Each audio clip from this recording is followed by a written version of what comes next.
გუში ხონდა მეგობრს დაბადების დღე და უყიდეთ ბარამბოს შოკოლადი, შავი მარგალიტი თუ რაღაც. შავი მარგალიტი იყო შავ ყუთში ჩვეულებრივად, მიუტანეთ საჩუქრად, სიმბოლური საჩუქარი იყო და რომ გახსნა აღმოჩნდა რომ იყო გაფუჭებული, იყო მატლები შიგნით. აწერია ვადა და არის იმ ვადაში, მაგრამ ჯერ გაფუჭებული ფაქტი ისაა რომ გაფუჭებული იყო. ან შენახვის ნორმები არ იყო დაცული, ან თვითონ ან გაკეთების ნორმა არ იყო დაცული, თორე ბარამბოს მოხმარებელი ვარ, შეიძლება ვთქვა რომ ბარამბოს შოკოლადებია თუ კანფეტებია, ყველანაირი თუნდაც ნაყინები, მაგრამ ეს იყო პირველი შემთხვევა რომ ნახეთ. მომხმარებელმა თავისუფლების შეუძლია მიმართოს არის საქართველოში მოქმედი არასამთავრობო ორგანიზაციები და არის ასევე ორგანიზაცია, რომელიც არის უფლებათა დაცვის მომხმარებელთა უფლებათა დაცვის ეს თუ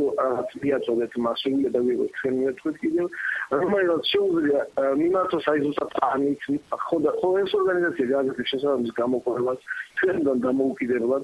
ასევე არის ასეთი ორგანო რომელიც არის სუსანის უნებლობის დეპარტამენტი ეს ძალიან ცუდი ფაქტია იმიტომ რომ ასეთი ქარხანა ფაბრიკა როგორც არის ბარამბო რეგიონში არ არის